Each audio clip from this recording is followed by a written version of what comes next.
passer la parole. Voilà, et bonsoir à tous. Alors, je vais juste passer à l'enregistrement. Je ne vais pas faire de bêtises. Voilà, c'est bon. Alors, bonsoir Isabelle. Bonsoir Est-ce Sylvana. qu'on t'entend bien? Est-ce que tu peux parler? Bonsoir Sylvana, bonsoir à vous tous. Alors, là, pour l'instant, on ne t'entend pas. Ah, vous m'entendez pas? Voilà. Alors, attends. Hein. Donc je reparle Sylvana pour être sûr que tu m'entends. Tac, voilà. Bon, parfait. Alors, bonjour à vous Je m'étais tous. trompée d'Isabelle. Bonjour Sylvana. Isabelle, bienvenue Isabelle pour cette soirée Terre d'amour. Je sais que tu es à Tahiti. Tu as vu? Beau.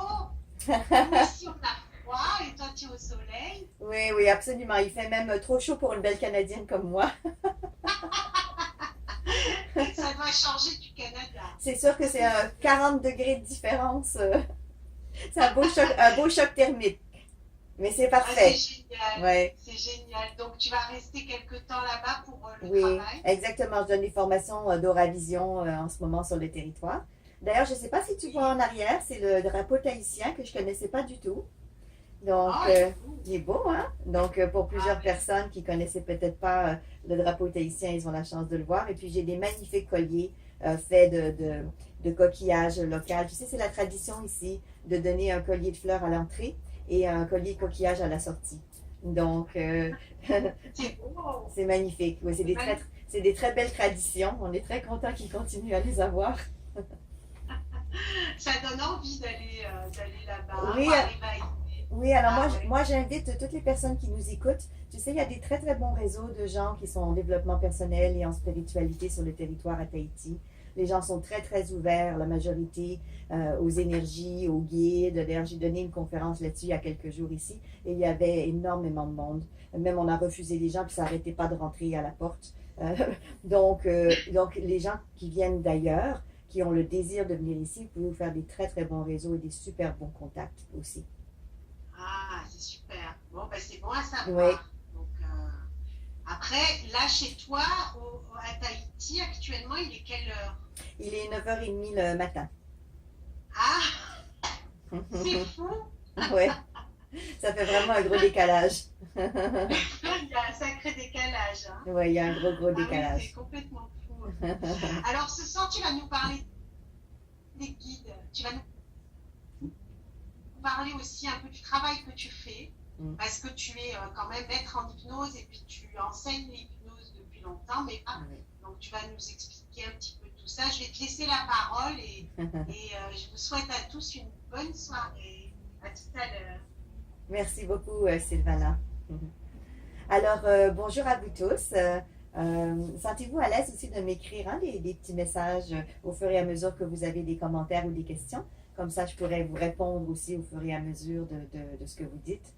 Ça fait des années que je suis dans le domaine de la médiumnité, de la canalisation. En fait, c'est depuis que je suis toute petite, pas aussi petite que ça, mais quand même, j'avais la chance de faire des voyages hors du corps. C'est-à-dire que les guides venaient m'accompagner, me chercher pour me montrer des choses un petit peu partout à l'extérieur et m'initier et m'enseigner.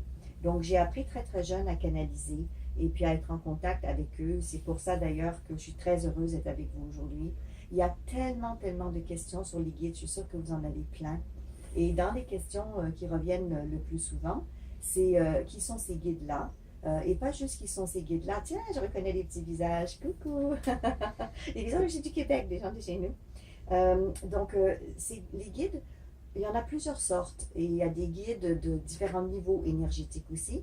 Et il y a des guides qui répondent à des besoins particuliers ou comme s'ils avaient des contrats, tu sais, des contrats de travail. Donc, un contrat de travail pour telle chose ou un contrat pour autre chose.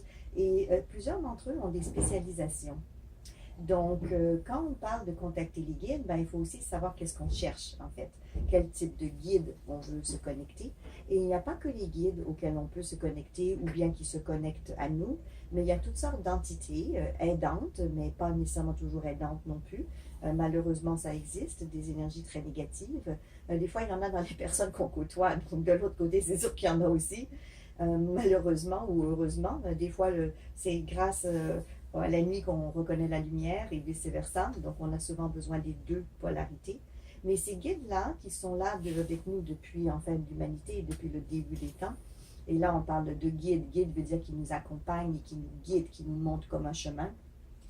Ces guides-là ont le désir vraiment sincère et profond que l'être humain, que l'humanité terrestre, là je ne parle même pas des autres planètes, mais de notre planète à nous, commençons par nous, devienne une meilleure planète, une meilleure entité, avec encore plus de compassion, plus d'amour, qu'on règle nos problèmes de guerre, qui les inquiètent aussi, parce que les guerres nucléaires ou autres, c'est toujours une possibilité sur Terre. Et puis notre planète, je ne sais pas si vous savez ça, vous nous entendez en ce moment, mais l'énergie de la planète est en train de s'éveiller et d'être beaucoup plus subtile et beaucoup plus élevée en termes d'énergie ces dernières années. Donc il y a une grosse transformation planétaire qui est accompagnée aussi des guides qui sont là justement pour aider la planète. Et là, je parle des guides ascensionnés, ceux-là qui ont un travail interplanétaire à faire. Et ils sont là pour aider la planète Terre et chaque être humain, bien sûr, à éveiller leur sens pour mieux se connecter. Donc, quand on parle des guides, moi, j'ai eu la chance, quand j'étais jeune, comme je vous disais, d'être connectée avec ces guides très, très rapidement. Mais c'était plutôt des guides d'enseignement à l'époque. Donc, ils venaient pour me donner des connaissances, des savoirs. Mais ce n'est pas nécessairement uniquement ce genre de guide qu'on peut contacter aujourd'hui. Et j'ai eu la chance aussi par la suite, adorant la nature, de rencontrer ce qu'on appelle le petit peuple. Le petit peuple, pas parce qu'ils sont juste petits, mais parce qu'ils sont dans l'air, dans le feu, dans l'eau, sur la terre. Donc les élémentaux, les elfes, les salamandres, les gnomes, les lutins, les farfadets, enfin on les nomme de toutes sortes de noms. Mais c'est ce petit peuple qui est sur terre et qui prend soin aussi de la nature et de la terre. Donc, je me souviens, j'étais jeune et j'allais me promener. Mon grand-papa était en Bretagne, il avait une ferme là-bas. Et très souvent, le midi, c'est moi qui prenais le petit panier en osier et j'allais emmener la bouteille de cidre, très important pour le repas du midi. Et puis le petit sandwich aussi pour lui. Et je passais à côté d'un vieux saule. À chaque fois que je passais par là, j'étais tellement contente. Il était gros, il était magnifique. Et j'allais poser ma main dessus. Et je lui disais bonjour à chaque fois. Déjà, je reconnaissais en lui le sage de ce lieu-là. Donc, je mettais ma main sur lui, je lui disais un petit coucou, un petit bonjour. Et des fois, il me répondait, pas toujours, mais des fois, il me répondait. Et c'est comme ça que j'ai commencé à être beaucoup plus en lien aussi avec les élémentaux de la nature. Parce qu'en allant dans le bois, dans la forêt, dans les champs, bien, j'entendais déjà, là c'était plus auditif à ce moment-là, les esprits de la nature me parlaient. Quand j'allais ramener donc, le petit panier à mon grand-papa en Bretagne, je coupais à travers les champs. Et puis, ils étaient très souvent, l'automne, en train de faucher, c'était à la main en plus à l'époque, en train de faucher les champs. Et là, j'entendais le blé parler. C'est très drôle ce que je dis là, mais je sais que plusieurs d'entre vous, vous êtes capables de comprendre. J'entendais le blé dire « Ah, je vais me transformer ». C'était pas une mort, même si on les coupait. C'était « Ah, je vais mourir, je vais me transformer, je vais être utile pour autre chose ». Donc, j'ai trouvé ça vraiment magnifique parce que des fois, certaines personnes peuvent se sentir coupables. Bon, tuer des animaux, ça je comprends bien, mais même certains végétariens, dont j'ai déjà été végétarienne pendant très longtemps, même de manger des légumes parce qu'il faut les tuer. Mais en fait, ce que j'ai compris très très jeune, justement en contactant ces guides d'une certaine façon, mais plus de la nature, c'est qu'eux-mêmes acceptaient et accueillaient et avaient conscience de la transformation qu'ils allaient vivre et que cette transformation, pour certains, les aidait eux-mêmes à se transmuter.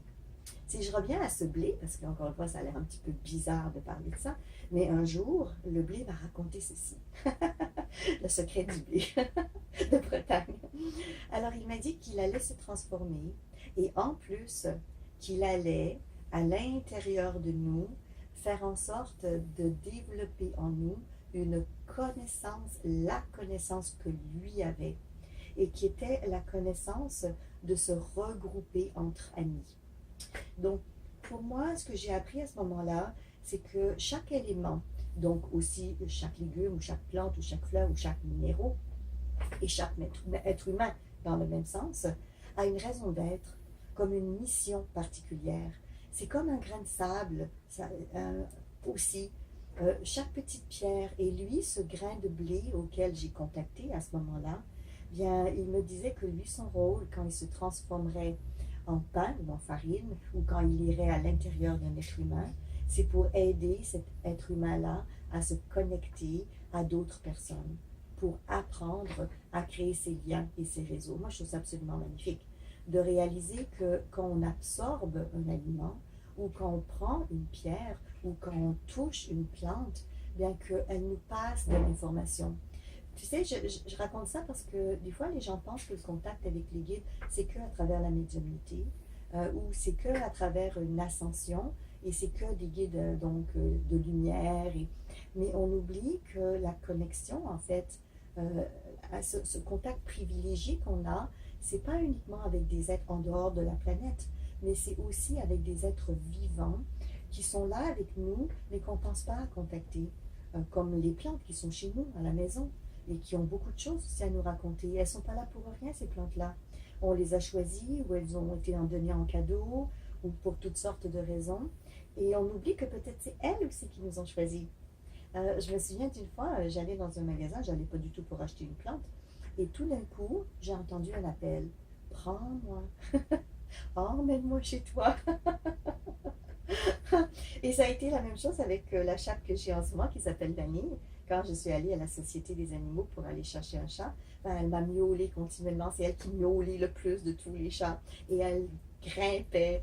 Et par télépathie, je l'entendais dire, je veux aller chez toi, emmène-moi chez toi. Donc, on peut contacter aussi tous ces éléments-là de la nature environnante, des animaux, des plantes, des fleurs autour de nous. Et ce qui est magnifique, c'est que tout ce qui est autour de nous, finalement, peut nous parler. Tout dernièrement, donc comme vous savez, je suis sur Tahiti en ce moment, j'avais une formation d'Auravision. Et un des exercices qu'on fait, c'est avec des objets. Les participants emmènent un objet enveloppé dans un papier, comme ça personne ne sait ce que c'est. Et on se connecte à l'objet, donc par exemple ceci, on se connecte sans savoir ce que c'est, et on va chercher le message que l'objet a pour nous. Et figurez-vous que les objets ont énormément de choses à nous raconter. Et certains participants ont dit, ouais, mais là, je ne verrai plus la vie de la même manière, les choses autour de moi. Et c'est vrai, et c'est vrai. Et si on avait conscience de tout ce qui parle chez nous, et quand je dis parle, c'est pas juste avec des mots, c'est un ressenti, c'est des fois un visuel, ça peut être une odeur, ça peut être un goût particulier. En fait, la façon de se connecter, c'est à travers aussi nos modes sensoriels, puisque c'est comme ça qu'on communique dans la vie de tous les jours. Donc, les objets qui sont autour de nous peuvent aussi nous guider d'une certaine façon, nous donner de l'information. Donc, en fait, ce que je suis en train de dire, c'est qu'il y a ces guides édifiants qui sont peut-être ailleurs que sur Terre, ou certains sont aussi sur Terre, mais dans cette connexion avec les énergies particulières qui peuvent nous aider, nous, en tant qu'êtres humains, ben, il y a aussi cette connexion avec des choses du quotidien qui nous donnent autant d'informations, sinon plus des fois, mais il faut être à l'écoute de ça, dans le sens d'être disponible. Et la majorité d'entre vous, là où vous êtes en ce moment, vous avez juste à faire un petit tour autour de vous, et puis il y a sûrement déjà quelque chose qui est là, et qui est là pour vous donner de l'information. Je me souviens de cette pierre. À un moment donné, j'ai reçu, quelqu'un m'a donné une pierre en cadeau. Et quand j'ai pris la pierre, ben, la pierre, elle m'a servi de transmission de message. C'est comme si elle avait canalisé une énergie, une entité, et au moment où j'ai tenu la pierre dans mes mains, ben, elle me donnait un message de quelqu'un d'autre. Donc, sachez qu'il est possible que les objets autour de vous agissent aussi comme transformateurs d'énergie et aussi un peu comme un téléphone ou une webconférence pour vous donner de l'information particulière des guides, des gens autour de vous. Vous savez que vous êtes chez vous et tout d'un coup, vous allez, je ne sais pas, dans votre jardin et là, il y a une fleur absolument magnifique. Bon, ici à Tahiti, elles sont super belles, bien sûr. Donc, on regarde ces fleurs-là et tout d'un coup, vous êtes envahi d'un sentiment d'amour ou de compassion ou de lumière ou de reconnaissance, juste de reconnaissance. C'est tellement beau. Donc, ça, ce lien, c'est comme votre cœur qui s'ouvre tout d'un coup à cet être vivant qui est aussi un guide. Parce que qu'est-ce que cette fleur, elle a fait à ce moment-là pour vous? Ben, elle vous a permis de vous reconnecter avec quelque chose d'essentiel, qui est cet amour et cette compassion en vous. Donc, quand on parle des guides, commençons par la base, les choses qui sont autour de nous, et les êtres vivants, humains aussi, qui sont autour de nous, qui peuvent être des guides pour nous. Donc, quelqu'un que vous connaissez, un ami, un parent. Bon, là, vous allez dire, ouais, mais des fois, ils nous disent des choses un peu difficiles. C'est vrai. Donc, je ne dis pas qu'ils sont tous des guides, nécessairement. Mais quelquefois, vous allez entendre un message de quelqu'un que vous connaissez et c'est comme si c'était inspiré. Je suis sûre que vous avez déjà tous vécu ça. Que vous allez dire, waouh, mais pourquoi tu me dis ça? C'est bizarre que ça vienne tout d'un coup. Et ils sont comme connectés dans un instant de grâce, on va dire ça comme ça. Un moment où il y a quelque chose qui passe et c'est plus fort qu'eux. Ils ne voulaient pas le dire, mais ça sort. Et tout d'un coup, ben, c'est comme s'il y avait un guide de l'autre côté qui passe temporairement à travers votre ami, votre connaissance ou votre parent ou votre enfant. Très souvent, c'est aussi à travers les enfants parce qu'ils sont encore plus ouverts que les adultes. Ils ont moins de peur et d'inquiétude. Donc, comme ils ont moins de peur et d'inquiétude, ben, c'est plus facile pour les guides de venir et leur dire ben, tu diras à ta maman ou à ton papa telle chose. Donc, les enfants sont souvent considérés comme des guides de lumière, bien évidemment. Mais des fois, c'est eux-mêmes parce qu'ils ont leur énergie très élevée. Mais des fois, c'est parce qu'ils transmettent aussi des messages à d'autres personnes. Combien de fois j'ai entendu les enfants dire ah, il y a grand-papa qui est là. Évidemment, il était décédé. Mais ah, je vois grand-maman. Ah, je vois grand-papa. Et là, les parents disent ben non, voyons, tu fabules. Tu imagines, tu es en train d'inventer. Mais en fait, c'est pas que les enfants inventent nécessairement. Oui, il y en a qui fabulent, c'est sûr. Mais c'est parce qu'ils ont beaucoup plus d'ouverture et de capacité parce qu'ils sont encore entre les deux mondes pendant un certain temps. Et si on a la chance, et ça je dis ça pour tout le monde qui nous écoute, si on a la chance de laisser nos enfants continuer à se connecter à ces réalités-là, mais en leur expliquant ce que c'est, à ce moment-là, ben, ils vont garder beaucoup plus d'intuition et de capacité médiumnique, donc de rentrer en contact avec les guides et avec les aides pour le restant de leur vie. C'est vraiment leur rendre service. Par contre, la difficulté avec ça, parce que je parle des enfants qui ont plus de sensibilité naturelle à canaliser, la difficulté avec ça, c'est que très souvent, ils ne savent pas du tout ce qui se passe et ça peut générer beaucoup de peur. Combien de fois j'ai entendu ça? Vraiment. Je suis sûre que ça vous est presque tous arrivé, vous qui écoutez en ce moment. En étant jeune, vous avez vu une entité apparaître, ou vous avez eu le poil qui a hérissé parce que vous avez perçu quelque chose, vous avez eu des frissons parce que vous saviez, ça c'est des indices, hein? C'est des indices qui nous disent qu'on est vraiment en train de contacter quelque chose. Et puis après, bon, on se cache sous les couvertures, jusque-là, parce qu'on ne veut plus voir, plus rien entendre, plus rien savoir, l'oreiller sur la tête. Et puis on a même peur de dormir, on s'empêche de dormir. Donc, je crois qu'il y a beaucoup d'éducation à faire auprès des plus jeunes, pas uniquement pour nous, pour contacter les guides, mais pour permettre aux enfants d'avoir plus de confiance et mieux comprendre ce qu'ils sont en train de vivre et d'expérimenter. Parce que ce qui arrive, c'est qu'après ça, on reste bloqué. Et puis, on est des années et des années et des années en disant « Ouais, mais moi, quand j'étais jeune, je percevais les choses, mais là, je ne les perçois plus. » Mais si on ne les perçoit plus, très souvent, c'est pas uniquement parce que des fois, les parents ou les adultes nous disent que ça n'a pas de sens, là, mais c'est aussi parce que nous, on a eu des inquiétudes. Ça a été mon cas aussi, je peux bien en parler. Moi, vous savez, j'ai vécu tellement de choses et c'est pour ça que j'ai appris, parce que j'ai appris que ça, il ne fallait pas faire. C'était comme, c'est pas vraiment pas bon. Et puis d'autres choses, ben, allons-y, explorons, apprenons.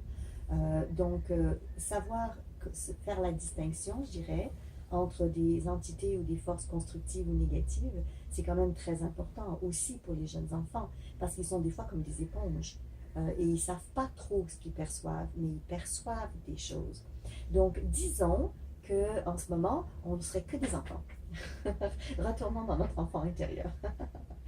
Au moment où chacun d'entre nous a perçu, parce qu'on l'a tous déjà fait, un guide, un être, une présence, quelque chose en tout cas, qui s'est passé. Certains d'entre vous, ça aurait pu être à travers des rêves, par exemple. Ou d'autres, tout simplement, même les yeux ouverts, vous avez perçu une présence qui était là, à côté de vous, ou même des fois, et c'est assez surprenant, ça m'est arrivé, et d'autres personnes que je connais, en ouvrant une porte. Et là, pouf, on voit une présence qui est là. Ou dans un reflet d'une vitre. Je me souviens d'une fois, je regardais à travers une fenêtre, et dans la fenêtre, j'ai vu une silhouette d'une personne. Et je sais que certains d'entre vous, c'est aussi comme ça qu'ils se sont manifestés à vous. Ou bien une fois, je regardais à travers la fenêtre et il faisait clair, c'était un soir de lune, et là, j'ai vu une entité qui était en avant. et qui me regardait. Alors là, c'est pire, en plus, quand il nous regarde, mon Dieu Seigneur. Là, c'est la panique au complet. Qu'est-ce qui fait qu'on a peur comme ça? Ben, c'est la peur de l'inconnu. C'est parce qu'on ne sait pas, en fait. Et comme très souvent, on n'a pas cette capacité de bien communiquer, on n'entend pas ce qu'ils nous disent, et on croit qu'ils ne comprennent pas non plus. Et là, c'est qui ces monstres? En plus, on nous apprend très jeune de ne pas parler à qui? Aux étrangers. Donc là, c'est pas que des étrangers sur la route ou sur le chemin, mais c'est en règle générale. Il ne faut surtout pas parler à des étrangers. Et puis c'est rare les parents qui disent, tu sais ma petite fille, mon petit garçon, si tu vois une entité à côté, c'est normal. Bien franchement, j'ai pas entendu ça souvent moi.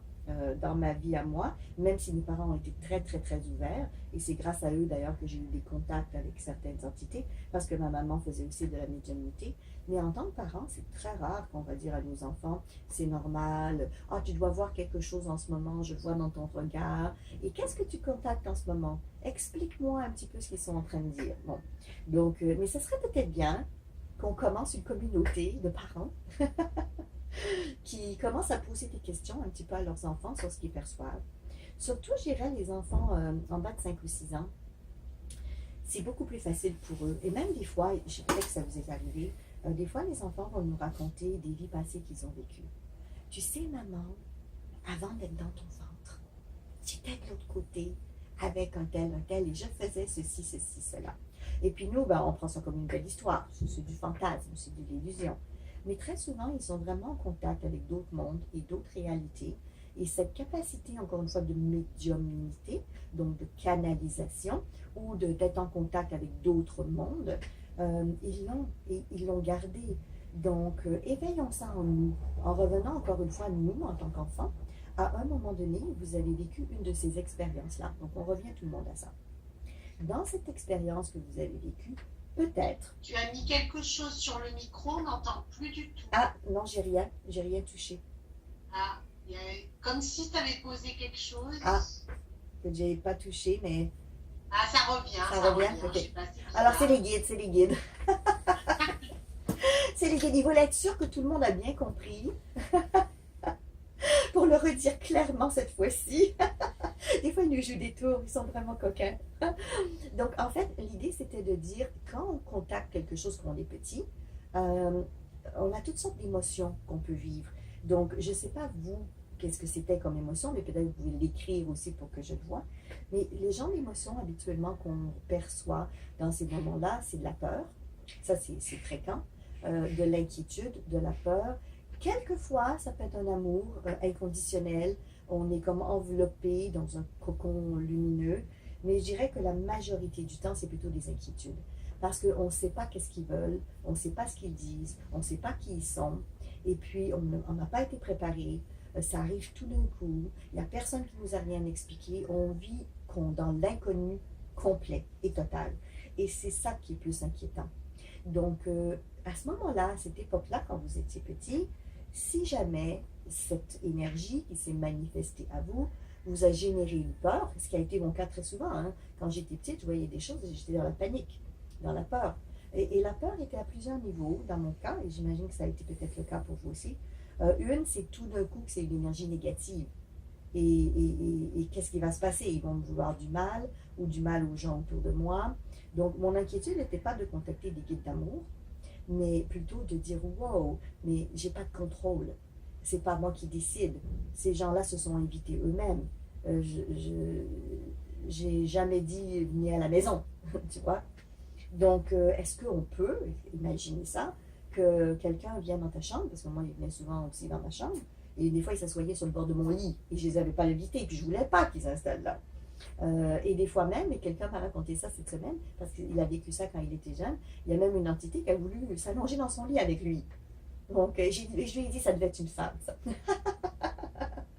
Dans les entités, il y a toutes sortes de choses aussi qui peuvent se passer.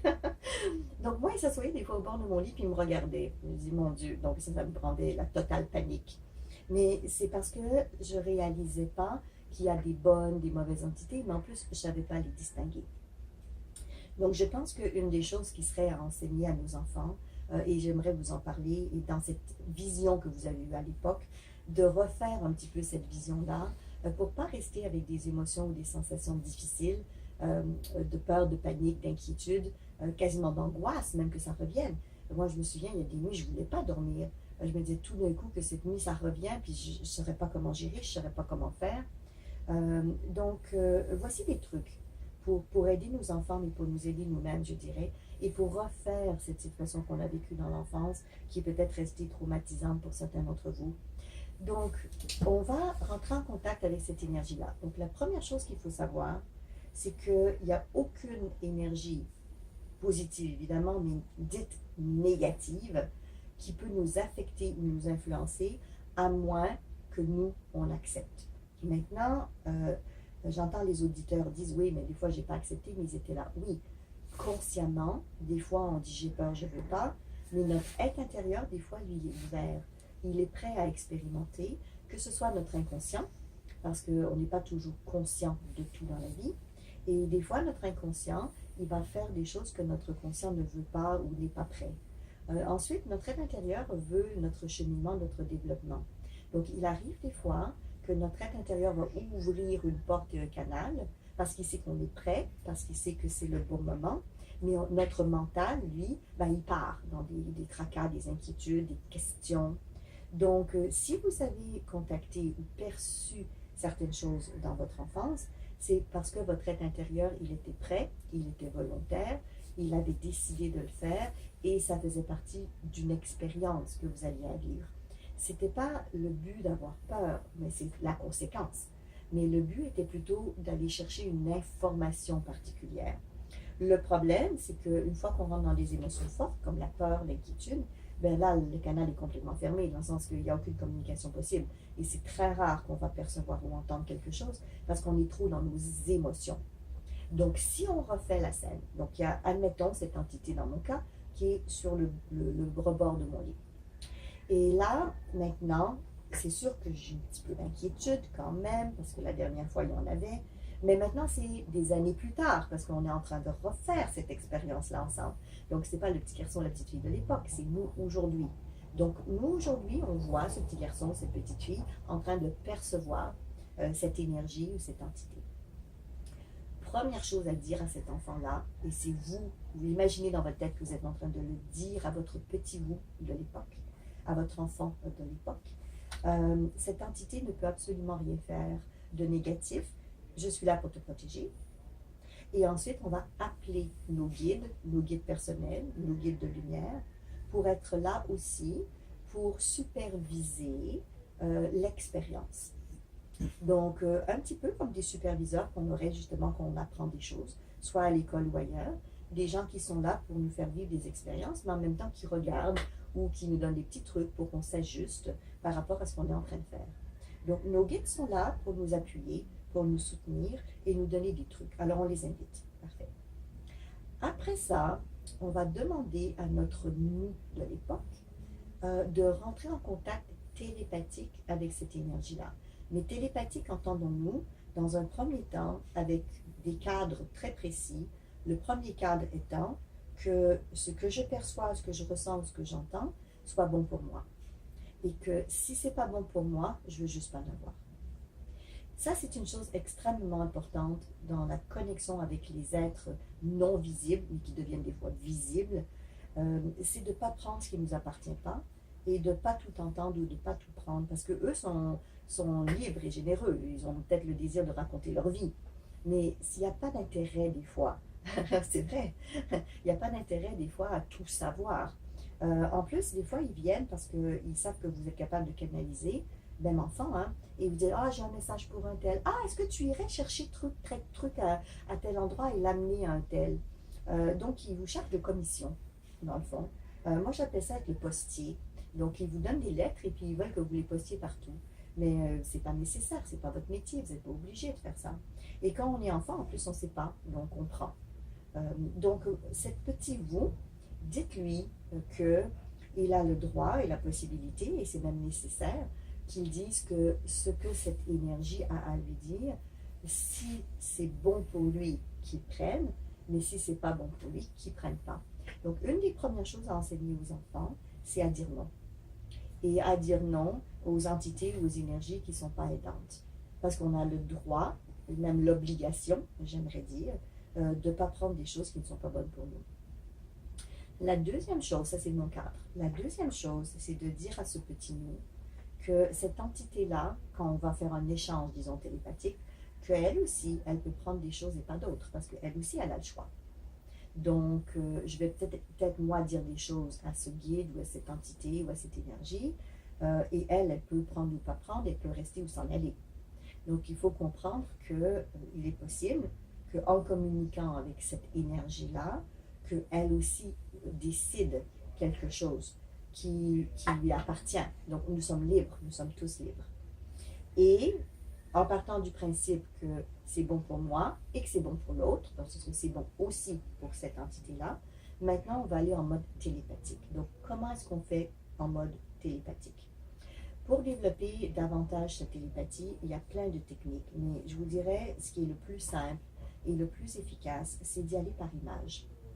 De créer à l'intérieur de vous des images de ce que vous voulez donner comme information à l'autre. Donc, comme par exemple, moi, je me concentre sur la petite fille que j'étais qui regarde cette entité sur le bord de son lit. Et cette petite fille-là, je suis en train de lui demander, moi-même je le fais dans ma tête, une image de ce que j'aimerais que cette entité comprenne. Et la première image que moi j'envoie à l'entité, c'est un cœur avec une pulsation d'amour.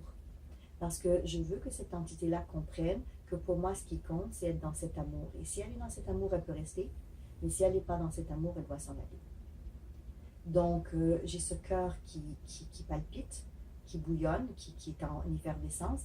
Et je vois de la petite fille comme une lumière partant de son cœur, enveloppant cette entité. Et ça, c'est le message de je t'accueille si tu es dans cette énergie-là aussi. Voilà. Donc, par télépathie, ce symbole. Et là, pendant que je fais ça, je vois donc cette entité de l'époque qui, elle, envoie un faisceau lumineux vert. Là, je décris ce que moi je perçois, mais vous, en ce moment, vous le faites vous. Donc, ça peut être très différent pour vous quand vous vivez l'expérience. Donc, je vois l'entité qui envoie comme un faisceau lumineux vert. C'est un beau vert très translucide, un peu fluo, en fait, et qui vient par-dessus la petite fille comme une protection, une bulle de protection. Et là, il y a un échange qui se met en place de communication. C'est une communication où il n'y a pas de mots en soi.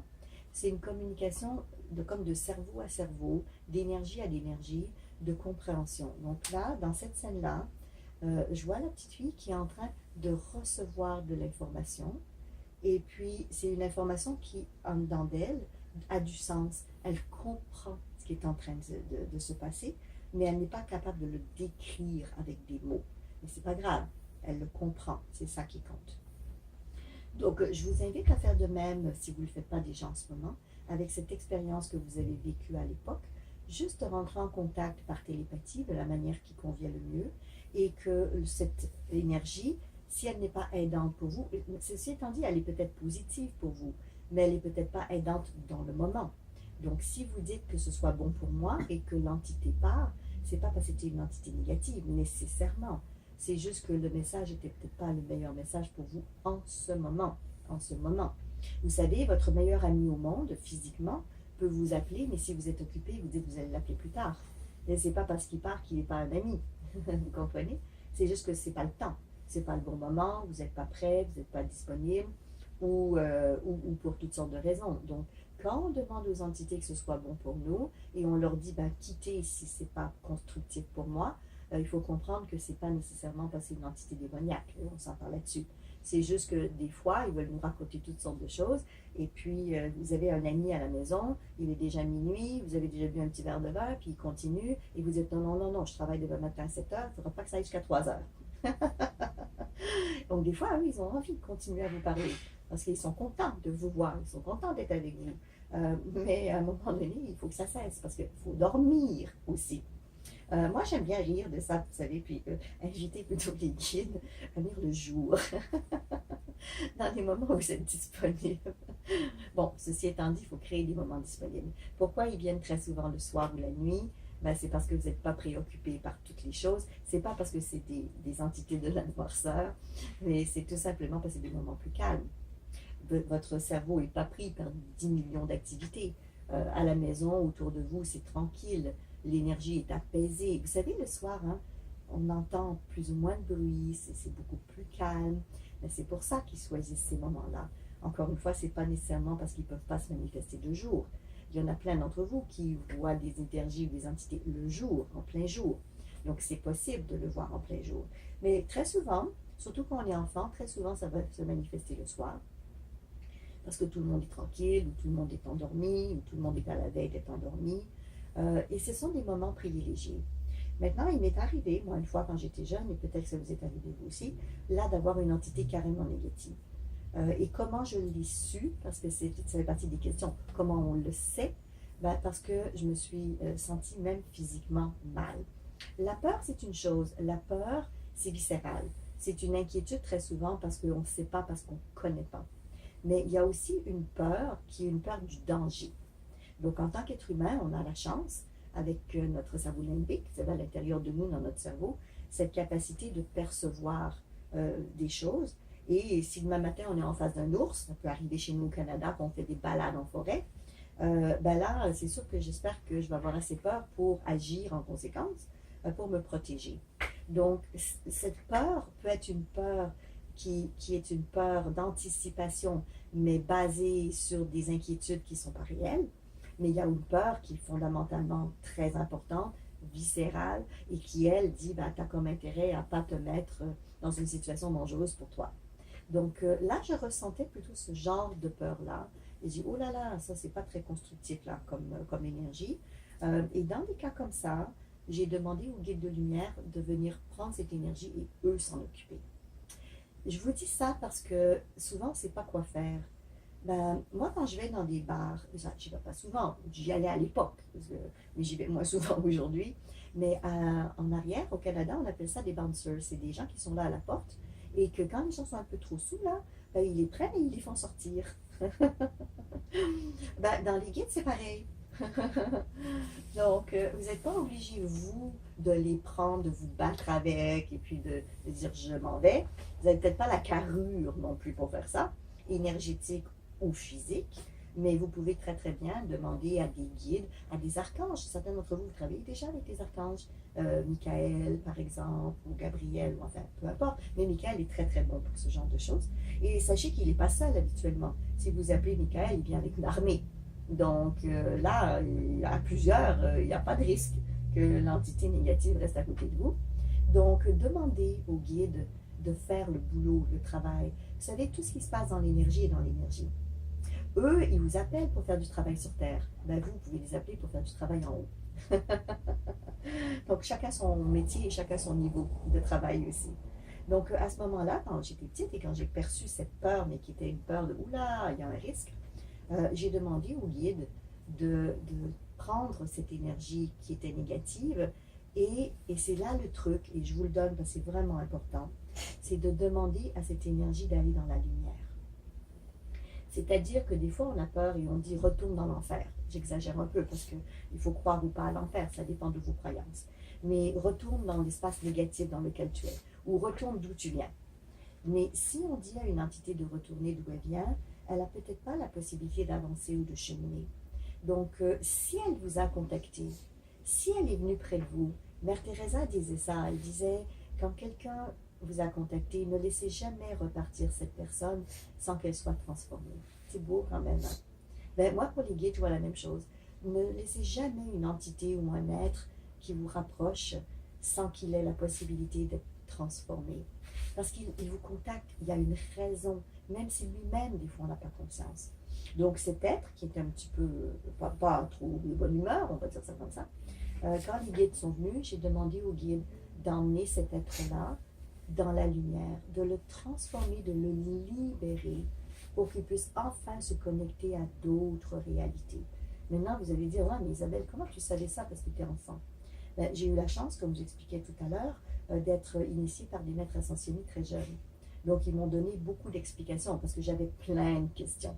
Moi, je pense que j'ai été celle qui leur a posé le plus de questions. Donc, qu'est-ce qu'on fait quand ça arrive, quand il y a ce genre d'énergie? Qu'est-ce que je dois dire? Comment je dois me positionner? D'où ça vient? Comment ça se fait que j'attire ces énergies-là? C'est pas normal. C'est toutes ces questions que vous avez vous aussi. Et c'est là qu'ils m'ont dit que ces entités, s'ils viennent vers nous, c'est parce que quelque part, on a quelque chose à leur apporter.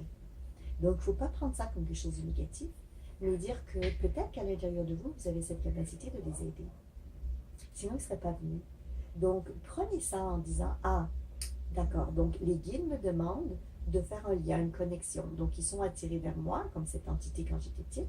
Et puis, moi, je peux demander aux guides de venir pour emmener dans la lumière cet être-là qui, pendant longtemps, était bloqué dans l'énergie terrestre et avait développé une énergie négative parce qu'il restait toujours pris dans des énergies et puis dans des situations qui étaient désagréables.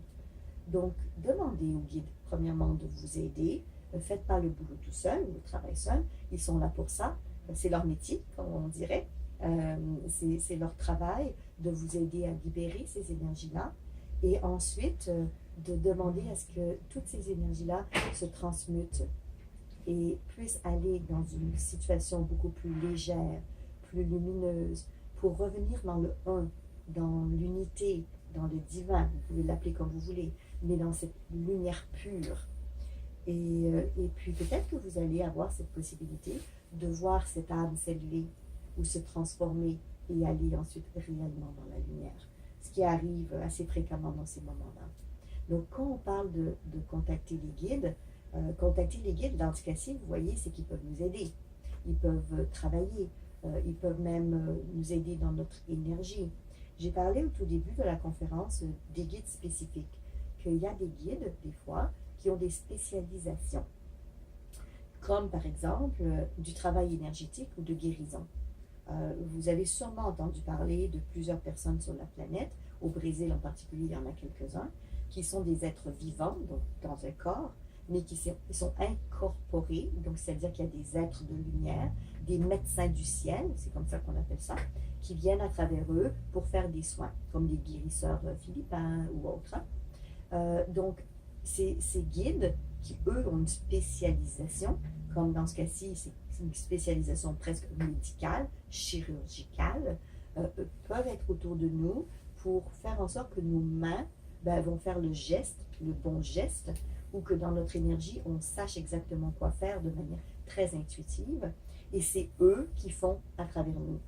Ça me fait beaucoup penser aux nouvelles découvertes, même scientifiques, ou dans le domaine médical, à distance, ils peuvent opérer quelqu'un qui est ailleurs à travers justement le web, en bougeant les manettes, en mettant les mains, et puis il y a une opération qui se fait à l'autre bout du monde.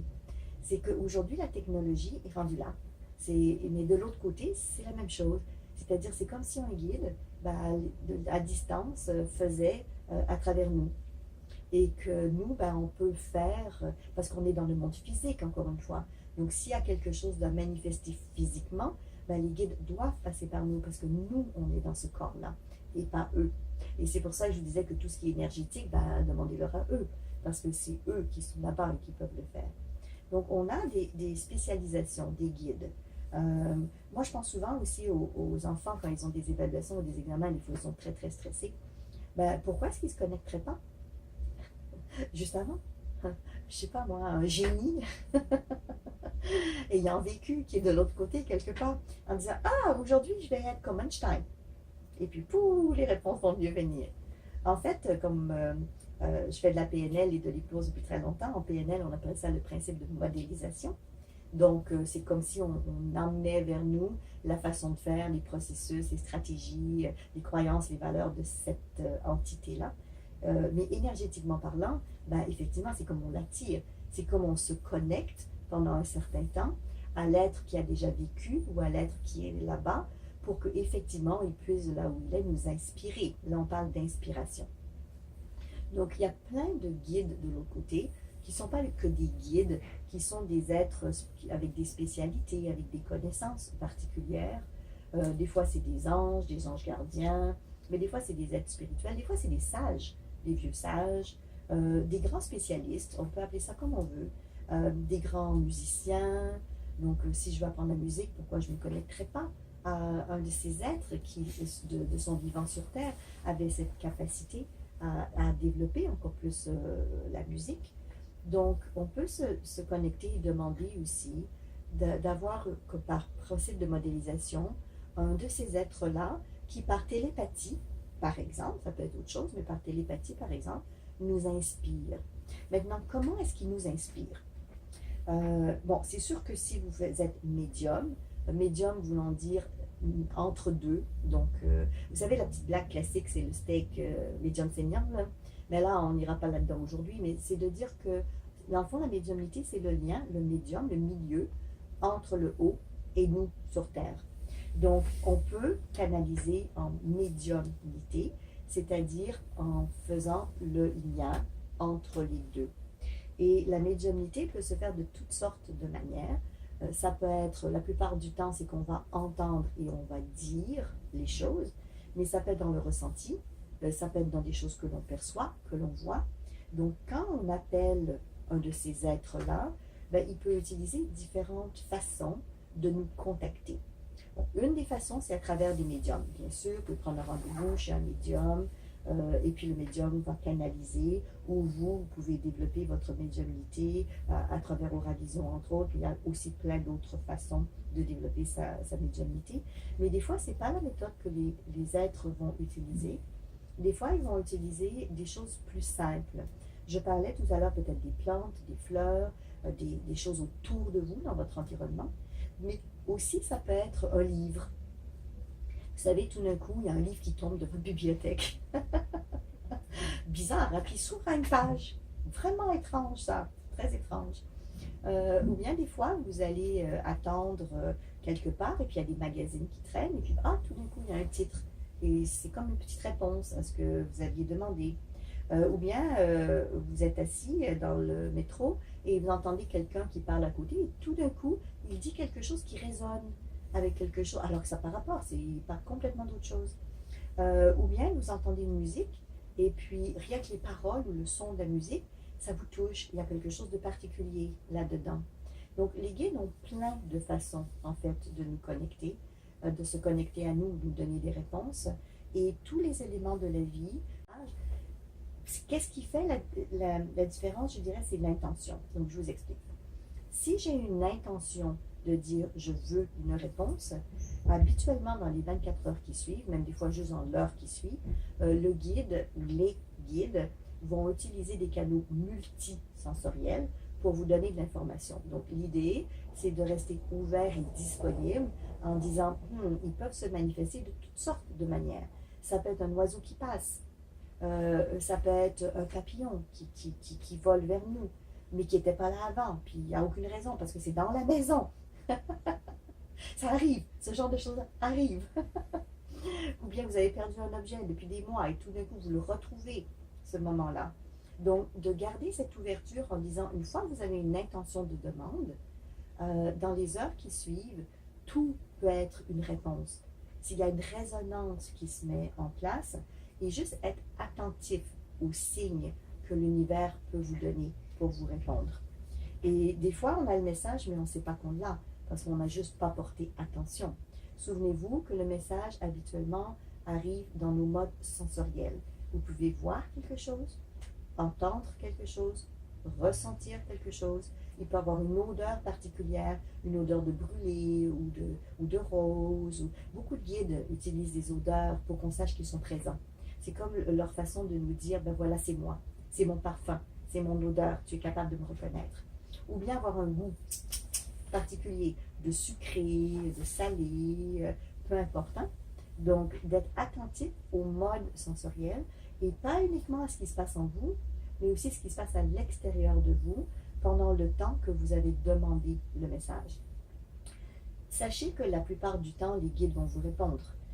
C'est pas qu'ils ne veulent pas vous répondre. Très souvent, c'est tout simplement parce qu'on n'a pas entendu ou on n'est pas sûr d'avoir entendu, ou le pire, et ça c'est fréquent, on doute. On a entendu, mais ça ne doit pas être ça, ça se peut pas, non. Ou bien carrément, oh non, c'est pas ça que je voulais entendre. Donc des fois on veut juste pas entendre le message parce que oh non, c'est pas ce que je veux, j'aurais voulu autre chose. Donc, des fois, on bloque carrément parce que la réponse n'est pas celle qu'on voulait. Mais ça n'empêche pas que c'est ça de là pareil. Donc, combien de fois ça vous est arrivé de dire j'aurais dû m'écouter, je le savais donc, mais je n'ai pas fait confiance. Bon, l'idée, c'est pas de vous taper dessus, là, parce que ça ne donnera rien d'additionnel, mais c'est plutôt de dire d'accord, mais la prochaine fois, je vais être encore plus attentif. Parce que quand on demande, c'est sûr qu'on reçoit. Vous savez, quand par Internet, vous faites une commande, vous commandez un livre, un CD, peu importe, par le net, ben, habituellement, vous pouvez le télécharger ou il vous est envoyé. Surtout si vous payez. Il y a des raisons de plus pour que ça vienne. Donc, c'est très rare que ça ne vienne pas qu'on fait une demande. Si ça ne vient pas, encore une fois, c'est parce que c'est resté, le paquet est resté à la poste et vous n'êtes pas allé le chercher. Mais ce n'est pas parce qu'il n'a pas été posté. Donc, d'être attentif et de vous ouvrir à recevoir toute l'information que ces êtres puissent vous donner. Et encore une fois, de vous ouvrir aux différentes apparences. C'est-à-dire qu'un guide peut se manifester de tellement de manières différentes. La majorité d'entre nous, on a une attente qu'un guide va se manifester comme une présence humanoïde. Mais pas nécessairement. Ça peut être un halo de lumière bleue. Ça peut être des flashs de verre. Ça peut être un son, une musique céleste qu'on entend. Il y a des musiciens de l'autre côté aussi, vous savez. Donc, eux, c'est leur manière de communiquer aussi avec nous. Donc, ils peuvent avoir des apparences. Des fois, surtout si c'est des êtres qui ont déjà vécu sur Terre, des fois, ils vont vous donner une image, une photo de comment ils étaient. Mais ce n'est pas nécessairement comment ils sont aujourd'hui. Ou même des fois, quand c'est des gens que vous avez connus, qui sont décédés, ils peuvent vous donner une image de quand ils avaient 20 ans, mais pas nécessairement à 70 ans, quand ils sont décédés. Donc, il faut être conscient qu'ils ont toutes sortes de façons de se manifester ou de se faire connaître à vous. Et puis, ce n'est pas nécessairement la réalité non plus absolue. Je me souviens d'une cliente qui m'avait dit « Ah, waouh, je viens de voir mon ange, il a plein d'ailes. » Ben, vous savez, de l'autre côté, les anges n'ont pas tous des ailes. Mais c'est qu'elle s'attendait à ça, elle croyait à ça. C'est dans son modèle du monde. Donc, ben, qu'est-ce que le guide a fait? Ben, il a dit ça, elle va savoir que c'est moi. Il a utilisé un signe distinctif pour qu'elle le reconnaisse. Donc, bien sûr qu'il a mis des ailes à ce moment-là. Donc, c'est fascinant de dire que les guides utilisent des sons, des images, ou nous font vivre des sensations qui ne sont pas nécessairement à 100% la réalité de ce qu'eux expriment, mais la réalité de ce que nous, on pourrait comprendre. Puisque, bien sûr, déjà, on a de la difficulté à les entendre ou à les percevoir. Si en plus, ils se manifestent d'une façon qu'on ne comprend rien, que c'est qui ou c'est quoi, là, ça ne marchera plus du tout. Du tout. Donc, ils ont des codes. Ils ont des codes. Mais ce n'est pas pour mal faire et puis ce n'est pas pour nous duper. C'est juste en lien avec nos attentes, ce que nous, on peut imaginer pour les accepter. Donc, c'est des codes sociaux. C'est comme, par exemple, quand vous êtes invité chez quelqu'un, dans certains pays, c'est un petit peu malvenu de venir les mains vides. Dans d'autres pays, ça ne gêne pas du tout. Mais ce sont des codes culturels, des codes sociaux. Et ces êtres de lumière, ces êtres visibles, mais toujours non visibles des fois, eux vont utiliser les codes qui vous appartiennent pour vous respecter et être mieux en contact avec vous et votre réalité. Donc, eux se manifestent. Parfait. Ils se manifestent des fois sans que vous le demandez. Et là, vous allez dire, ouais, mais Isabelle, tu nous as dit qu'on peut demander si c'est bon pour nous. Oui, mais des fois, ils vont frapper à votre porte parce qu'ils ont des besoins spécifiques. Ça vous arrive des fois qu'il y a des amis qui vous appellent, peux-tu m'aider avec ça? Je ne sais pas trop comment faire. Ou bien votre enfant, hein, peux-tu m'aider avec mes devoirs? Donc, les guides vont de temps en temps vous demander aussi votre assistance ou votre aide, tout simplement parce qu'ils ont quelque chose de particulier à faire. Laissez-moi vous donner un exemple de ça. Cette semaine, j'animais la formation d'Oravision sur Tahiti. Et à l'intérieur de la formation, à un moment donné, il y a plusieurs guides qui se sont manifestés et qui m'ont demandé de faire un nettoyage d'un lieu énergétique sur l'île où il y avait des entités ou des âmes qui étaient prises et qui avaient besoin d'être libérées. Donc, vous savez, la Terre, et là je ne parle pas de la planète Terre, mais la Terre physique, elle a de temps en temps des encodages d'énergie ou de mémoire ou d'histoire, et il arrive de temps en temps dans des endroits où il y a eu des massacres, où il y a eu des tueries ou des choses difficiles, qu'il y a une énergie qui est lourde, qui est pesante et qui n'a pas pu être résolue pour toutes sortes de raisons. Donc, les guides sont venus avec cette demande et à ce moment-là, avec le groupe, on s'est connecté à l'endroit sur l'île où les guides nous ont envoyés, qui était un endroit très, très précis. Et à ce moment-là, avec nous, donc les guides ont fait un travail énergétique, mais en passant aussi à travers nous, parce qu'on devait être présent pour les accompagner et les aider à ce travail-là. Et ils ont libéré des âmes qui étaient prises. Et c'était très intéressant parce que ce qui ressortait de ça aussi, c'est que c'était l'endroit, vous savez, il y a eu des essais nucléaires dans le Pacifique, il y a de ça déjà quelques années. Et les guides nous ont emmenés à un endroit où il y avait eu toutes ces démarches d'essais nucléaires pour faire en sorte de libérer toutes les peurs, les inquiétudes, les énergies négatives qui avaient été bloquées à l'époque à cause des essais nucléaires. Sur le coup, je ne savais pas qu'on a fait l'exercice et quand il y a eu le nettoyage, mais c'est après qu'ils nous ont donné un petit peu plus d'informations là-dessus. D'ailleurs, si jamais vous êtes intéressé, les guides m'ont dit qu'on devait refaire l'expérience plusieurs fois pour libérer encore plus. Et j'ai mis sur ma page Facebook IBCOM, la PNL, ou sur la page Isabelle David, l'enregistrement du nettoyage avec les guides et vous pouvez l'écouter et faire le travail aussi en même temps. Puis nous, on va le refaire ici sur Tahiti à plusieurs reprises pour faire cette libération. Donc des fois, les guides, eux, ont des demandes pour nous. C'est pas toujours nous qui allons avoir des demandes pour eux. En fait, ce qui arrive, c'est que plus vous vous ouvrez, plus vous canalisez, plus vous êtes là, il y a cette ouverture, ben, plus les guides vont vous demander des choses. Et c'est là qu'il faut avoir votre discernement. Et c'est pour ça que je disais qu'il faut apprendre aux enfants à dire non. Parce que sinon, surtout s'ils sont généreux, s'ils sont serviables, s'ils veulent rendre service à tout le monde, ils vont avoir beaucoup de difficultés à dire à un guide, non, je veux pas t'aider, je veux pas le faire. Vous voyez, comme là, par exemple, un travail énergétique, libération. Si vous saviez le nombre d'endroits sur la planète qui ont besoin d'être libérés, c'est incroyable. Tous les endroits où il y a eu des massacres, des horreurs, il y en a des tonnes sur la planète. Et là, je parle en plus avec toutes les générations. Parce qu'il y en a qui restent en mémoire, qui restent encodés. Donc, les guides ont tellement de travail à faire. Ils ont besoin d'être sur la Terre, qui canalisent pour eux et qui sont capables de les aider, qu'il y a une queue leu en arrière. Vous savez, c'est comme un rentre et puis ça frappe et ça continue. Donc, c'est impossible pour un être humain de faire du 24 heures sur 24 continuel. J'en connais qui le font, mais ils s'épuisent. Et puis, c'est trop. À un moment donné, il faut être capable de dire stop. Donne-moi le temps de dormir, au moins que je récupère, puis je continuerai après. Eh bien, ou bien, va demander aux voisins de la voisine. Je ne suis pas obligée de tout faire, moi. On peut être plusieurs. On va se regrouper, puis ça va faire le tour. Chacun ira à son tour. Donc, les guides, des fois, vont vous demander des choses et sentez-vous pas obligé de les tout de suite. C'est sûr que si vous avez un appel, si vous trouvez ça juste, si c'est une cause qui vous touche, si c'est quelque chose qui est bon aussi pour vous, n'oubliez pas de dire ça. Bon aussi pour vous. Il ne faut pas que ce soit que bon pour les autres. Il faut profiter de la vie sur Terre. Vous êtes là aussi pour jouir pleinement du bonheur et de la joie d'être physiquement sur Terre. Donc, si c'est bon pour vous et que ça vous touche, ben là, vous pouvez accepter et dire, bon, ben d'accord, parfait, je vais contribuer moi aussi, je vais canaliser, je vais faciliter le processus et peut-être même, à la limite, le faire à plusieurs, comme nous, on fait dans certains exercices ou certains travails quand les guides me demandent de faire des choses particulières. Mais c'est encore une fois quand vous le décidez. Parce que dès qu'on ouvre son canal, et j'insiste beaucoup là-dessus, parce que je ne voudrais pas que vous soyez pris avec ça, parce que ce n'est pas facile à gérer quand il y a des demandes continuelles. Vous savez, dans la vie, admettons que demain matin, vous gagneriez l'euro, euro, je ne sais pas trop quoi, d'argent au Canada, c'est là aussi l'Auto-Québec, par exemple. Donc, des gros montants d'argent, des millions et des millions.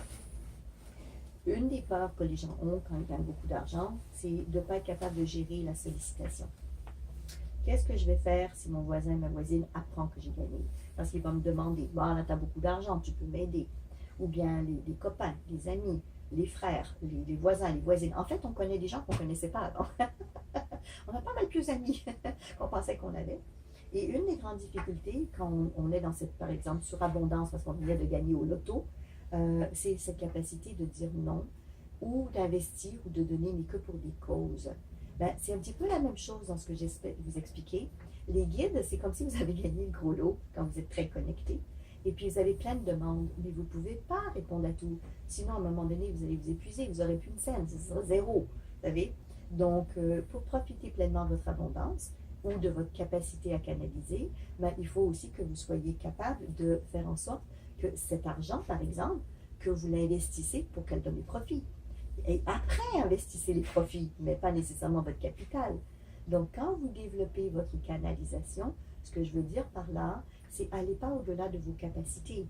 Ne brûlez pas votre essentiel, mais prenez le surplus d'énergie, parce que vous avez besoin d'énergie pour votre journée, vous vivez sur Terre, vous êtes dans un corps physique aussi, vous avez besoin d'être en santé et de rester en santé. Mais vous pouvez prendre ce surplus d'énergie, ce bonus, on pourrait dire, pour satisfaire et pour répondre à ce que les guides pourraient vous demander ou avoir comme question ou comme besoin. Mais là encore, c'est seulement quand pour vous, c'est juste.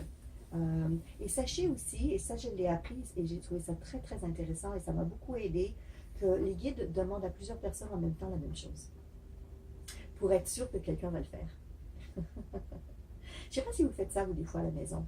Vous demandez à votre enfant de sortir les poubelles, mais à votre mari ou à votre femme en même temps, puis à l'autre aussi. Comme ça, vous êtes sûr qu'à un moment donné, ça va être sorti.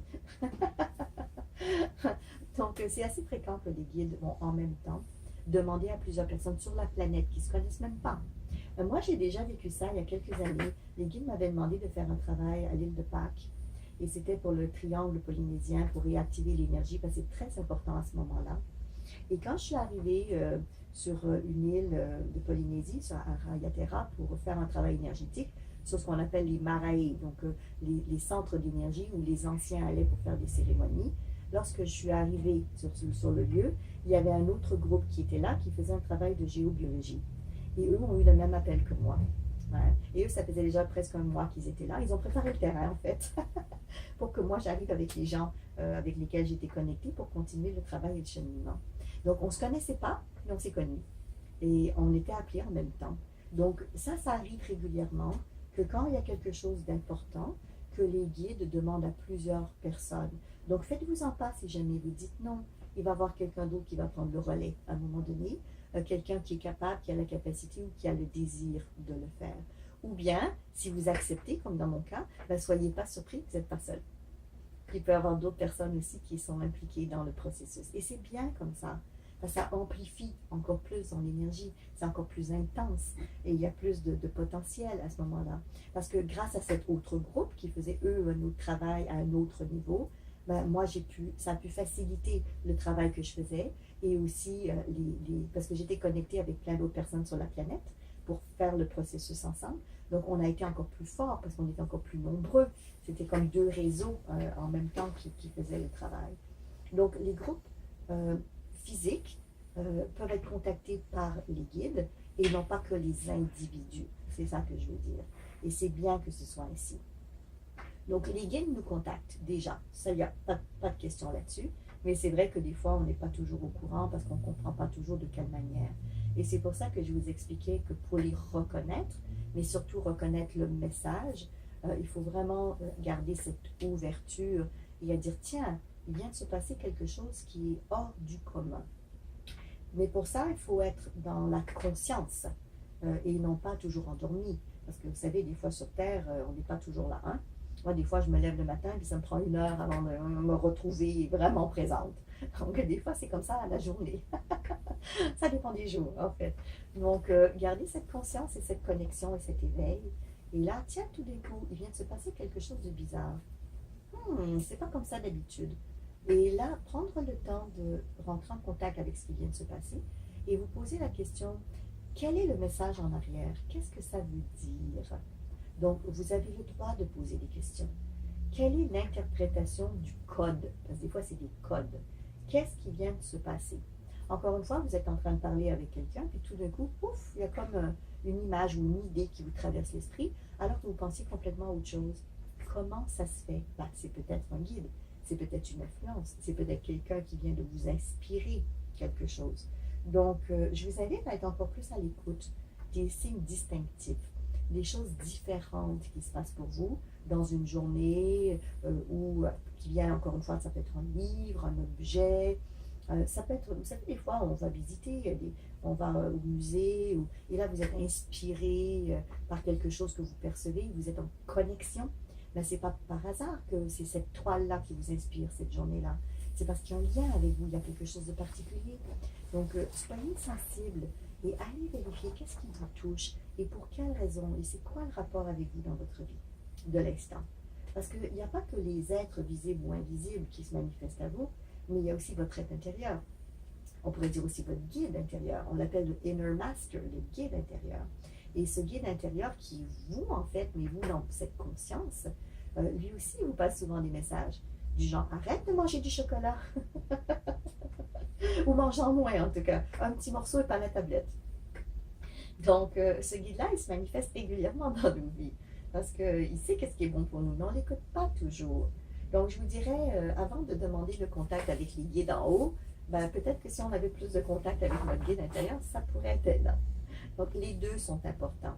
Rentrer en contact avec notre guide à l'intérieur, qu'on peut faire beaucoup avec l'hypnose. Les techniques d'hypnose facilitent en tout cas le processus à rentrer en contact avec l'inconscient, l'auto-hypnose, toutes les formations d'hypnose, et les formations en canalisation ou ravision ou autre qui permettent d'avoir ce contact pour développer nos facultés psychiques et être encore plus sensibles à la clairvoyance, le pouvoir, la clairaudience, ressentir, la clairsensation, des ressentis, et aussi la télékinésie, le mouvement, les objets, et aussi, bien évidemment, la médiumnité, qui est cette canalisation de réception d'informations entre ce qui est en haut et ce qui est en bas. Donc, tous ces moyens-là se développent. Et j'aimerais vous dire quelque chose que des fois les gens ne savent pas. C'est beaucoup plus simple que ça en a l'air. Là, je vous entends dire, ça fait des années que je cherche, je ne sais pas comment, j'y arrive pas, c'est compliqué. On veut nous faire croire que c'est compliqué, mais dans les faits, c'est plus simple que ça en a l'air, c'est juste qu'on ne sait pas comment faire. Mais ça s'apprend. Tout est dans l'apprentissage. Vous savez, quand vous n'avez jamais fait un gâteau de votre vie, vous allez dire, mon Dieu, c'est compliqué. Une fois que vous en avez fait un, après vous pouvez le refaire plus facilement ou vous dire, ben moi je préfère pas faire les gâteaux, je vais laisser quelqu'un d'autre les faire, je vais les acheter à la pâtisserie. Donc, c'est pas tout le monde qui doit développer certains dons, certaines capacités, on a le choix. Il y a tellement de choses possibles dans nos talents sur Terre qu'on n'est pas obligé d'avoir tous les mêmes talents et c'est bien tant mieux, c'est bien tant mieux. C'est pour ça justement qu'il y a des médiums qui existent, que vous pouvez aller les voir parce que c'est plus facile pour eux que ça peut-être pour vous. Mais vous avez d'autres talents en échange. Donc, sur Terre, on a chacun nos forces et c'est ça qui est bien. Et de continuer à développer vos forces tout en sachant que tous ces talents de médiumnité, de clairvoyance et tout, si vous avez, vous, le désir de les développer, ça se fait. Et ça se fait de toutes sortes de manières. Il y a plein de techniques différentes. Mais la chose la plus aidante, je dirais pour vous, c'est de réaliser que c'est totalement et entièrement naturel. En d'autres mots, on n'a pas nécessairement besoin de produits toxiques ou de produits chimiques pour réactiver ces zones-là ou réactiver cette capacité-là. Maintenant, dans les traditions, comme chez nous, par exemple au Canada, amérindienne, il y a bien sûr l'utilisation de certaines substances puisqu'elles facilitent le processus. Et je ne dis pas que ce n'est pas utile, hein, ce n'est pas ce que je suis en train de dire. Mais ce que je dis, c'est que ce n'est pas nécessaire. On peut très très bien le faire en étant éveillé, en étant conscient, et non pas nécessairement en ayant une altération donc, de nos sens ou de nos capacités. Vous savez, quand on parle de se connecter à d'autres réalités, comme en hypnose, on parle de modification de conscience. Donc, une conscience modifiée. Mais une conscience altérée, ça c'est par des produits, des drogues ou autre chose. Donc, en fait, on peut très très bien se connecter à d'autres réalités et aussi à son être intérieur en étant dans cette modification de conscience que l'on peut manifester tout simplement par cet état de transe. On est tous en transe dans différentes périodes de la journée. C'est juste qu'on n'a pas toujours la conscience ou le savoir qu'on est en train de le faire. Donc, ça se fait assez facilement une fois qu'on sait comment faire. Donc, je vous rassure, c'est accessible à tous. C'est pas juste pour une élite ou une partie de la société que d'être médium. Par contre, c'est comme dans n'importe quoi, il y en a qui ont plus de facilité que d'autres. Et il y en a qui vont choisir d'en faire un métier et d'autres pas nécessairement. Mais ça n'empêche pas qu'on soit médium ou pas, que les guides soient là. Vous savez, quand vous avez besoin de réparer quelque chose à la maison, vous êtes content qu'il y ait un plombier qui arrive ou qu'il y a quelqu'un de la construction qui arrive. C'est le même principe de l'autre côté, c'est-à-dire que chacun d'entre nous, on a une facilité, ça peut être de ressentir, de percevoir, et les guides vont utiliser ou nous demander de les aider selon nos forces aussi. Et c'est bien de savoir que chacun d'entre nous, on a des forces différentes. C'est aussi en lien avec notre mission de vie. Je sais que certains d'entre vous, vous connaissez déjà votre mission, mais la majorité des gens ne connaissent pas leur mission sur Terre. Mais les guides, eux, là où ils ont une meilleure compréhension. C'est comme s'ils pouvaient lire dans notre aura, dans notre énergie. On est comme un livre ouvert, en fait. Hein? Et ils lisent à travers nous, dans nos énergies, quelles sont nos forces, nos talents, mais aussi quels sont nos défis, nos challenges. Parce que des fois, ils vont nous défier. Ils vont nous donner des exercices, des choses à vivre et à expérimenter. C'est pas toujours facile, la vie sur Terre, je pense que vous le savez. Mais en même temps, c'est un défi pour être capable d'avancer, pour cheminer, pour mieux apprendre. Donc, les guides peuvent percevoir dans nos auras, dans notre énergie, qui on est, quelles sont nos forces, quels sont nos talents, et encore une fois, nous challenger par rapport à ça, ou faire des demandes spéciales parce que c'est nos forces particulières. Donc, peut-être que vous ne connaissez pas votre mission de vie. Je vous invite à méditer là-dessus ou à aller voir quelqu'un qui peut vous accompagner pour le découvrir. Mais sachez que les guides, eux, pour eux, il n'y a pas de souci. Ils sont très, très conscients de qu'est-ce que vous faites sur Terre, pourquoi vous le faites. Et c'est justement pour ça qu'ils vont vous choisir vous plutôt que quelqu'un d'autre, pour faire une tâche particulière ou pour quelque chose de précis. C'est bien de savoir que ce n'est pas uniquement vous qui demandez au guide quelque chose, mais la plupart du temps, c'est eux qui vont vous demander quelque chose. Même beaucoup plus que vous pouvez leur demander. Donc, c'est réellement dans les deux sens, réellement.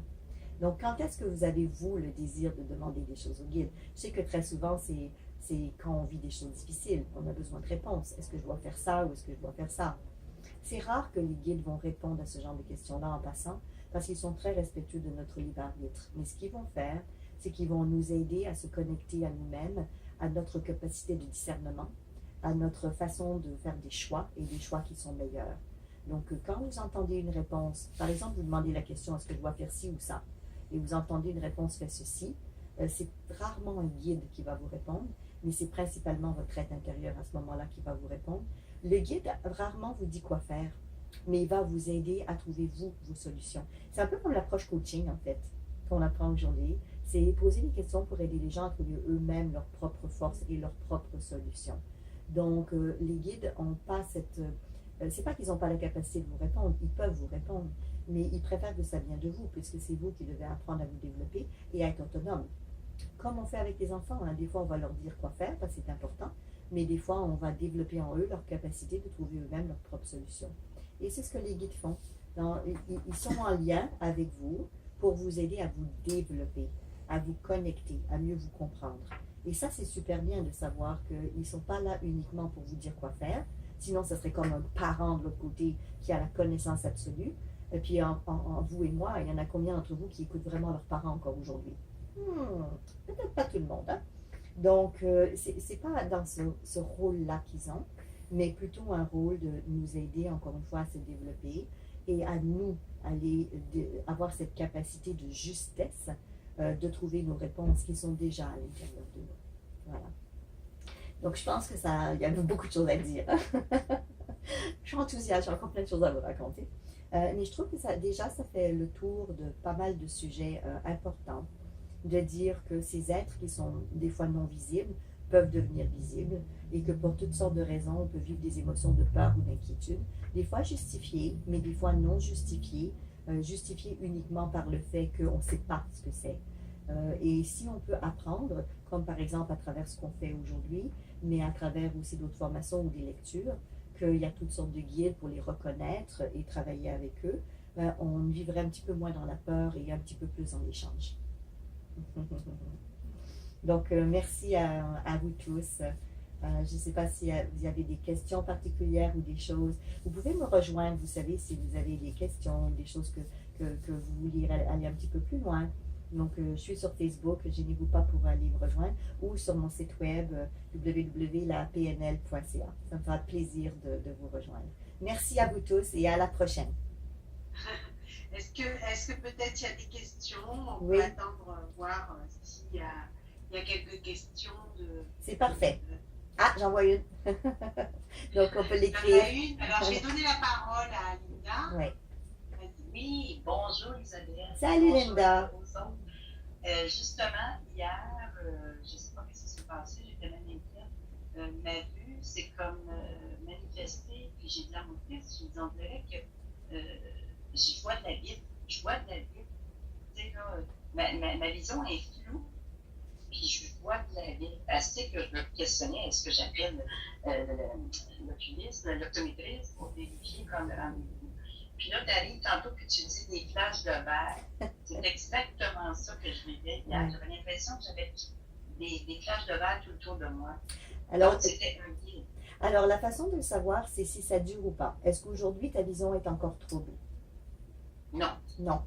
Donc, habituellement, la façon qu'on le sait, c'est que c'est durant une période de temps et ça arrête une fois que la connexion est terminée. C'est la même chose quand on se connecte à une énergie de quelqu'un, physique. On sent une douleur, par exemple, et quand on n'est plus en contact avec ça, la douleur disparaît. Soit un mal de tête, mal d'une épaule, mal quelque part. Donc, la connexion est arrêtée. Ça veut dire que c'était temporaire. Ça veut dire qu'il y avait un message pour toi. Et là, le message est dans la compréhension de cette vision de vitre.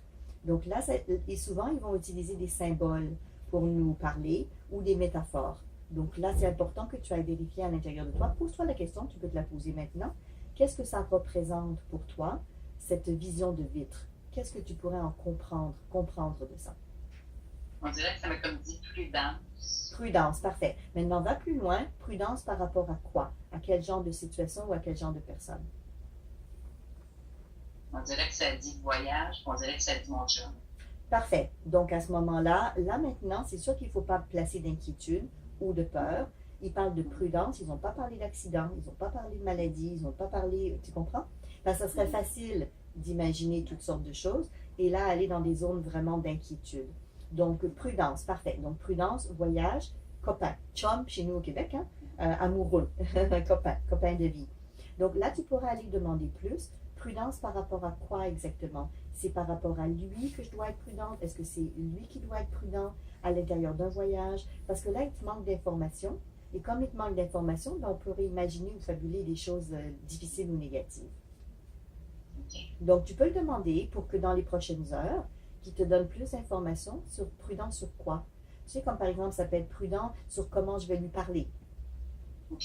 Prudent, j'ai peut-être quelque chose à lui dire vis-à-vis du voyage, puis je ne sais pas comment il va le prendre. Ça ne veut pas nécessairement dire prudent accident, on s'entend là-dessus. Prudent, peut-être qu'il faut qu'il ne mange pas ou qu'il ne boive pas une certaine eau, ou il y a un aliment qu'il ne faut pas qu'il prenne, parce que ça ne lui conviendrait pas dans le voyage. Donc, c'est qu'il y a tellement de champs de possibles que si on n'a pas plus d'informations, c'est trop vague. C'est beaucoup trop vague. Merci Linda. Linda, merci. Et s'il y a d'autres questions, je peux vous donner la parole aussi. S'il y a peut-être une autre question. En tout cas, il y a des remerciements. Oui, oui je le vois. Patricia et tout, merci. Super soirée. Et super intéressant. Donc, je vois des commentaires. Voilà. Bon, s'il n'y a pas d'autres questions, on va juste. Moi, j'en ai peut-être une. Est-ce que tu fais des consultations? Oui, alors je fais par Skype, parce que comme tu es entre le Canada, Tahiti, tout ça, si les personnes veulent te consulter, alors, un message. Sachez que je fais de la consultation, bien sûr, via Skype, via l'Internet. Des fois, c'est pas que Skype, parce que ça dépend de où sont les gens. Qu'est-ce qui se passe pendant les consultations? Tu te connectes au guide? Alors, ça dépend sur la mission du guide? Alors, ça dépend de la raison pour laquelle la personne consulte. Des fois, c'est parce qu'ils veulent se connecter à des êtres désincarnés, à des personnes qu'ils ont connues, savoir où ils sont, qu'est-ce qui se passe pour eux. Des fois, c'est par rapport à leur mission de vie, pour savoir est-ce qu'ils sont alignés, ou bien pour vérifier des choses qu'ils ont passées, des blocages qu'ils ont eus, pour mieux comprendre qu'est-ce qui s'est passé. Maintenant, comme je fais aussi de la PNL, comme tu sais, du coaching et de l'hypnose, ben, je peux utiliser différents outils pour aider la personne et non pas que la connexion en médiumnité. Ça, c'est très bien, bien sûr, mais il y a d'autres outils pour aller plus loin, selon ce que les gens vivent. Des fois, on perçoit quelque chose, mais il y a des choses à changer, à mettre en place. Et c'est là que l'accompagnement peut aussi être utile pour certaines personnes. Donc oui, je fais des consultations privées. Les gens peuvent me contacter, encore une fois, via, par exemple, notre site web ou ma page Facebook. Et je voyage beaucoup, donc dans différents pays. Et très souvent, quand je suis dans un pays, je fais quelques consultations. Donc en France, en Suisse, en plein d'autres lieux. Fait que si les gens veulent me contacter, je verrai tout ça en privé avec eux. D'accord. Ben, merci beaucoup. C'était super intéressant. On est très heureuse de t'avoir eu sur Terre d'amour. On t'embrasse bien fort. Profite bien de ces parfums, les lagons, le soleil. Hein? Oui, absolument. Profite bien pour nous. Merci. Merci beaucoup. Bye bye tout le monde. Merci beaucoup. Au revoir. Au revoir. Au revoir.